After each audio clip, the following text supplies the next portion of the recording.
Hello everyone, and welcome to the EC2 Instance Setup lecture. Now that we have our Amazon Web Services account set up, we can go ahead and create an EC2 instance. Amazon Elastic Compute Cloud, or EC2, is a web service that provides resizable compute capacity in the cloud. In layman's terms, you can basically think of this as just a virtual computer that you can access through the internet. So here's our overall plan. The first thing we're going to do is use the AWS console website to create an EC2 instance. Then we'll use SSH, or Secure Shell, to connect to the EC2 instance over the internet. However, you should note that SSH is a little different for Windows versus Mac and Linux, and we'll discuss those differences in the next slide. Once we've connected, we'll go ahead and set up Spark and Jupyter on the EC2 instance. Let's discuss Secure Shell. SSH stands for a Secure Shell Connection. If you're on a Windows computer, what you will do is you'll watch this lecture all the way through. We'll go ahead and show you how to set up the EC2 instance, and then we'll show you how to connect through SSH on a Windows computer. If you're on a Mac or Linux computer, you're going to watch the first half of this particular lecture where we set up EC2, and then I'll let you know when you can stop watching and skip to the next lecture for the SSH setup for Mac or Linux. Mac or Linux actually has a much easier time using SSH. It's already built into the operating system, so it's just two simple command lines. For Windows, it's a little more complicated than that, which is why we're going to show it all in this one lecture. And I'll let you know when you can finish watching if you're on a Mac or Linux computer. Basically, our overall goal is just to remotely connect to the command line of our virtual machine on Amazon EC2. So regardless of what operating system you're using right now, go ahead and go to your AWS console at aws.amazon.com and log in. I'll let you know when you can stop watching if you're on Mac or Linux. If you're on a Windows computer, you're going to watch this entire lecture. Let's go ahead and jump to aws.amazon.com and log in. Okay, here I am at aws.amazon.com. What you're going to go ahead and do is click Sign into the console. There'll usually be some sort of button either here or on the top right. Go ahead and click on Sign into the console and then fill in your email address and your password. I'm going to go ahead and do that now. Alright, here I am logged into the console, and you should see something similar to this.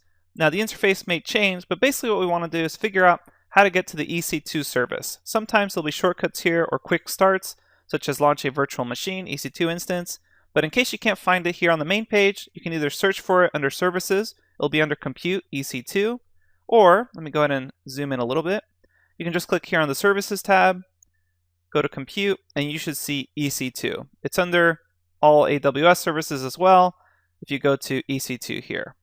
So obviously there's a lot of services, but EC2 is the one that we're most interested in. So go ahead and click on that, and it will take you to a link that looks like this. What you're going to go ahead and do is then click on Launch Instance. Then you should see some options here, and it says choose an Amazon machine image. This machine image is basically what operating system you want on this virtual computer that we're setting up. What you're going to go ahead and do is scroll down and click on Ubuntu.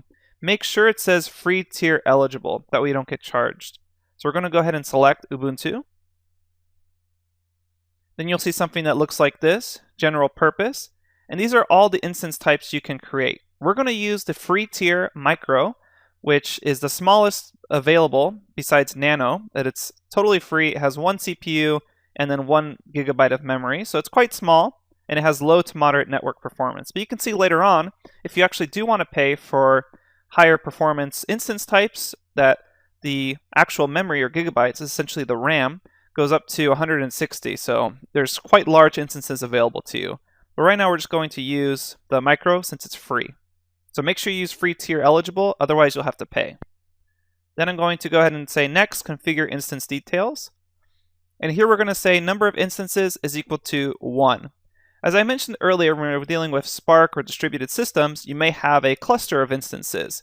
When you're dealing with a real huge data set, you will put more than one instance here, but since we want everything to remain free, we're just going to use one instance. So make sure this is 1, everything else can be on the defaults, and we'll go ahead and add storage next. The default storage is just 8 GB. Go ahead and keep that, everything as the default here, and click Next Tag Instance. And here we can go ahead and create a tag instance. Go ahead and set this key to something like my Spark and we'll set the value equal to my machine. Doesn't really matter, but just write these down. Your key, my spark, and value, my machine. Next, we're going to configure a security group. And here you'll see a drop-down for type. Go ahead and scroll down here, click on it, and click on all traffic. You should see create new security group and change type to all traffic. Everything else can be kept the same. You'll click on review and launch. And you should see a little prompt here that says improve your instance's security. Your security group is open to the world. Don't worry about that because you're going to want to be able to easily access your instance. However, if you're actually dealing with some sort of company platform, you probably don't want your security to be this open. But for now, since it's only going to be you using it, you can just go ahead and leave your instance security totally open. Once you have everything ready, we have our Ubuntu. It's on micro tier, 1 CPU, 1 memory. You have your security groups. It's set to all traffic. Everything's basically just defaulted except the all traffic. Let's go ahead and launch this by clicking launch. Here's a very important step. It's going to say select an existing key pair or create a new key pair. What you're going to go ahead and do is say create a new key pair. And then you're going to say key pair name. Here, let's go ahead and type new Spark, and this is incredibly important. Click download key pair.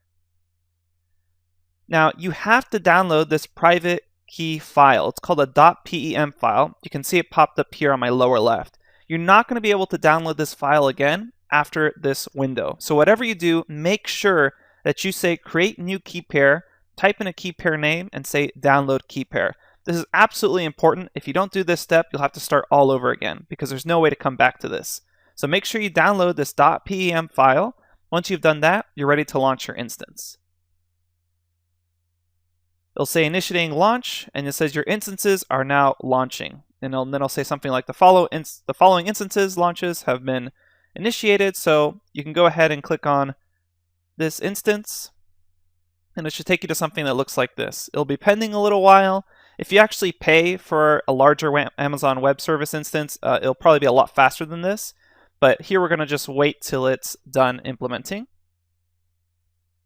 And there we have it. Our instance state is running.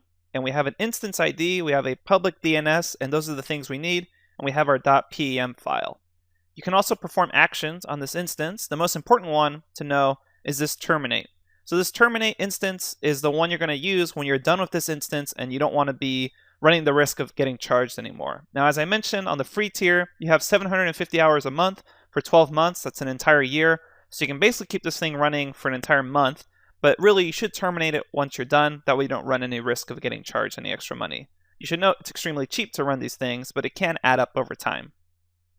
All right, so now if you're on a Mac or Linux computer, this is it. You're done. We've done everything as far as setting up our EC2 instance. All you had to do is follow the steps for launching that instance and download the .pem file. Go ahead and skip to the next lecture so you can see how to SSH connect to your instance. All right. If you're on Windows, keep watching. We're going to go ahead now and show you how you can connect to this instance command line. Now, what I want you to do is go ahead and go to google.com in a new tab. So I'm going to go ahead and go to a Google tab, and what I want you to do is, let me zoom in here, is search for this term, SSH space Windows space EC2. And it should take you to this connecting to your Linux instance from Windows using PuTTY. And I'm going to leave this link as a resource for the lecture. But go ahead and click on this link. And you should see a guide here to connecting to your Linux instance from Windows using PuTTY. This is exactly all the steps we're going to do to actually connect to our Linux instance using Windows Computer. Windows computers have a little more involved of a process in order to connect. Mac and Linux, it's very easy, but let's go ahead and walk through all these steps. I would recommend that you keep this documentation page open while you follow along with me. That way you have a reference for everything we're going to do. And you can either search for this link on Google, or you can actually just click on the resource link in this lecture. All right, so let's go ahead and walk through the user guide, and I will show step by step what we need to do. First, there are the prerequisites. Since we're on a Windows computer, we need to install PuTTY. PuTTY is going to allow us to do a secure shell connection to our EC2 instance. we can do it from the PuTTY download page. Go ahead and click on this link, or just Google search PuTTY download. You should see a page that looks like this. You're going to go ahead and click on, if we go ahead and zoom in here, on this download link. This will take you to a page that looks like this. You're going to scroll down till you see these binaries. We need to install two of these programs, putty.exe and then puttygen.exe. These are the two that we need. And then we're going to go ahead and save these here and call on them when we need them. So going back here, we're going to need to get the ID of the instance. You can actually just find it here under the instance ID column. We'll need that series of letters and numbers. We need the public DNS name. That's located right here, public DNS. And then we need to locate the private key. Remember, that was the .pem file. I have that saved under my downloads folder. And then you need to enable inbound SSH traffic. We actually already did that when we selected all traffic when we created the instance. All right, next step. Convert your private key using puttygen. So PuTTY doesn't natively support this .pem format, so what we need to do is follow these instructions to convert it to a private key. So I'm going to click here on puttygen, launch it, and you'll see that you get Windows protected your PC. If you get this message, go ahead and click more options and run anyway. And then you should see the PuTTY key generator. So we'll go ahead and start puttygen. And then under type of key to generate, we'll select SSH2 RSA. And then we're going to go ahead and click load in order to find the .pem file. So click load here. And I'm going to go to my downloads folder, go all files, and search PEM. And here's new Spark PEM. You should see that it successfully imported the foreign key. Click OK. And then I'm going to go ahead and say save the private key. So I'm going to save private key. And a pop-up will say, are you sure you want to save this key without a passphrase to protect it? Go ahead and say yes. And I'm going to just save this to my desktop with file name PuTTY Spark and save that.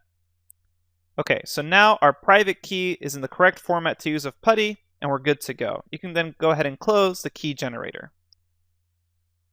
Next, we want to start a PuTTY session. So we're going to go ahead and use that PPK file that we just created as our private key. So go ahead and skip step 1, which is optional. Say start PuTTY. So here we have putty.exe. I'm going to go ahead and click on that to start it. It should look like this. Then in the category pane, which is this pane right here, select session and complete the following fields. So I'm going to go ahead and come over here. Notice in the category pane, we have session, which is actually the default here. We're going to go ahead and say in the host name box, enter username at public DNS name. So if we look over here, we have the public DNS name. I'm going to go ahead and grab that. So I'm going to copy that and then go back to my PuTTY instance and then paste it here. And now we need to put in the username. For an Ubuntu user, if you go back here, we can see that Ubuntu, the username is Ubuntu. So coming back to the PuTTY, I paste in this whole DNS address and then say Ubuntu at that whole address. Select under connection type SSH, we have that there. Ensure that port is 22, that's correct. In the category pane, over here again, expand connection, expand SSH, then select AUTH for authorization. So category pane, expand connection, expand SSH, and click on authorization here. We'll go ahead and click browse, and we want to select the PPK file. Remember, it was on my desktop, and we called it puttyspark.ppk. There it is. Open it up. This is an optional C, but don't worry about it. We'll go ahead and go to letter D. Click open to start PuTTY session. I'm going to click open here, and you should see a security alert.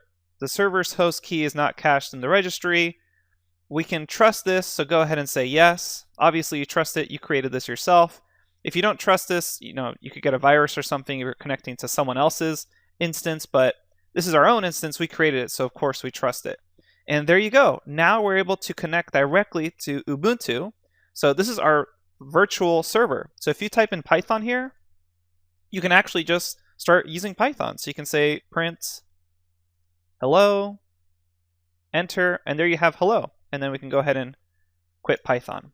All right, so this is basically a real connection to a virtual computer hosted somewhere through our command line. This is the SSH we were talking about. And that's all we have to do. So again, you can go ahead and post any questions you have to the Q&A forums, but basically just follow this Amazon guide. It tells you step by step what to do, and we just did it step by step on our own computer here. All right, hope you enjoyed this lecture. Hope it was useful to you. And feel free to post any questions you have and check out the documentation in case you get stuck anywhere. If you're a Windows user, go ahead and skip the next lecture because the next lecture just talks about doing this SSH process on Mac or Linux computers.